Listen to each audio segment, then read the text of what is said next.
Fact number 1। International space पर रहने वाले अंतरिक्ष यात्रियों पर हुई रिसर्च बताती है कि वाकई अंतरिक्ष में रहने पर लंबाई बढ़ जाती है। ये कितनी बढ़ती है और कैसे बढ़ती है ये जानना नामुमकिन है, लेकिन आखिर क्यों बढ़ी हुई लंबाई वाला इंसान जब लौटता है तो उसके साथ क्या होता है। अंतरिक्ष में 6 महीने बिताने के बाद अंतरिक्ष यात्री अपनी वास्तविक ऊंचाई से लगभग 3% लंबे हो जाते हैं। इसकी वजह यह है कि उन पर पृथ्वी के वातावरण का कोई असर नहीं रहता, जिससे उनका कद बढ़ जाता है। ये स्थायी और जमीन पर लौटने के कुछ ही महीनों के भीतर कद वापस पहले जैसा हो जाता है। स्पेस में पानी उबाले तो धरती से एकदम अलग अनुभव होगा। यह उबालते पानी में सैकड़ों हजारों बुलबुले बनते हैं, जबकि अंतरिक्ष में पानी गर्म करे तो सिर्फ एक बड़ा बबूला बनता है। इसी वजह खोजने पर सामने आया है कि इसलिए धरती का गुरुत्वाकर्षण जिम्मेदार है। लगभग 30 सालों के प्रयोग से साबित हो गया है कि धरती पर फल फूलने वाले बैक्टीरिया की तुलना में अंतरिक्ष में जेमर्स ज्यादा तेजी से बढ़ते हैं और बेहद खतरनाक होते हैं। यहाँ पर बैक्टीरिया की आनुवंशिकता में बदलाव हो जाता है। Fact number 2।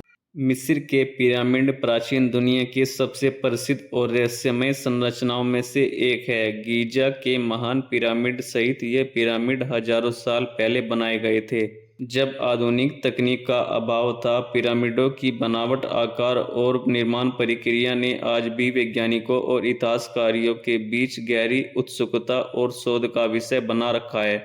मिस्र के पिरामिडों का प्रमुख उद्देश्य राजा रानियों के शवों को मम्मी बनाकर संरक्षित करना था, ताकि वे अगले जीवन में प्रवेश कर सके। इन्हें फिरौन की समाधियां माना जाता है, जिनमें उनकी मृत्यु के बाद उन्हें दफनाया जाता है। इन पिरामिडों के अंदर विभिन्न प्रकार की संपत्ति और वस्त्र भी रखे जाते हैं, ताकि उनकी आत्मा को अगले जीवन में इन वस्तुओं की प्राप्ति हो सके। मिस्र के पिरामिड नील नदी के पास बनाए गए थे, ताकि निर्माण के लिए भारी पत्थरों को आसानी से लाया जा सकता है। इसके साथ ही इन्हें पिरामिड का स्थान सूर्य की दिशा में रखा गया है, ताकि उन्हें सूर्य की रोशनी से लाभ मिले। प्रारंभिक रूप से एक योजना तैयार की जाती है, जिसमें पिरामिड का आकार और ऊंचाई संरचना शामिल होती थी। पिरामिडों के निर्माण में चूना पत्थर और ग्रेनाइट का उपयोग किया गया था। ये पत्थर नील नदी के पश्चिमी तट से काटकर निकाले जाते थे। पत्थरों को भारी हथौड़े और धातु के औजारों की मदद से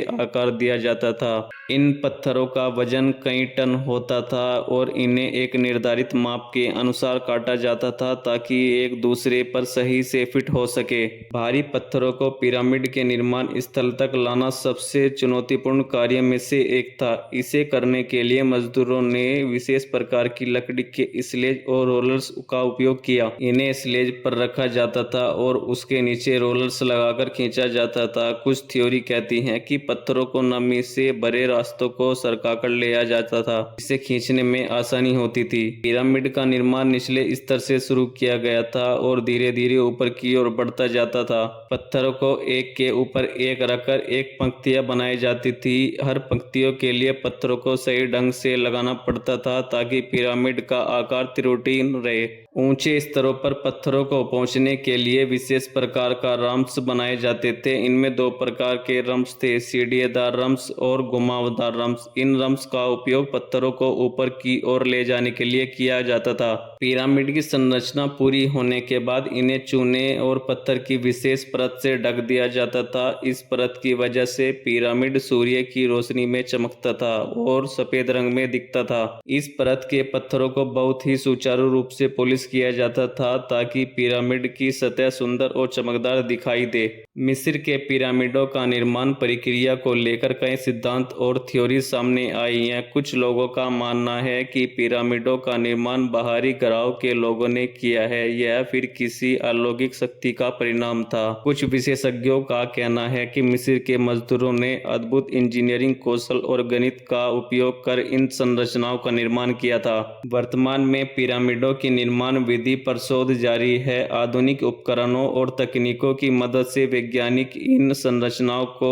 और कोई गहराई से समझने की कोशिश कर रहे हैं। इन प्रक्रिया में नई तकनीकी जैसे 3D स्कैनिंग, ड्रोन तकनीकी, अन्य आधुनिक औजारों का उपयोग किया जा रहा है। मिस्र के पिरामिड न केवल स्थायी कला के महान नमूने हैं, बल्कि यह मानव के इतिहास के चमत्कार भी हैं। पिरामिडों का निर्माण विधि आज भी रहस्य बनी हुई है। इन रहस्यमय संरचनाओं का इतिहास और निर्माण विज्ञान आज भी लोगों को आकर्षित करता है। और मिस्र के इस एक प्राचीन रोमन अंगूठी जो सम्राट कैलीगुला की बताई जाती है, नीलम से बनी थी और इसमें उनकी पत्नी कैसोनिया का चित्र उकेरा गया था। 2019 में यह अंगूठी बिक्री के लिए उपलब्ध थी, जिसकी कीमत लगभग 50 लाख रुपए थी। कैलीगुला एक कुख्यात रोमन सम्राट था जिसने 37 ईस्वी में शासन किया था। यह अंगूठी आसमानी नीले रंग के नीलम पत्थर से बनी थी और उस पर सम्राट की अंतिम पत्नी कैसोनिया का चित्र बना था। इस अंगूठी को मालबेनो रत्नों में से एक माना जाता है और इसे कैलीगुला से संबंधित माना जाता है। बिक्री कीमत 2019 में यह अंगूठी लगभग 5 लाख पाउंड, लगभग 50 लाख रुपए में बिक्री के लिए पेश की गई थी। कैलीगुला 37 ईस्वी में रोमन सम्राट बना और 4 साल बाद अपनी हत्या तक शासन किया। कैसोनिया कैलीगुला की चौथी और अंतिम पत्नी थी। कैलीगुला की मृत्यु के बाद कैसोनिया की भी हत्या कर दी गई थी।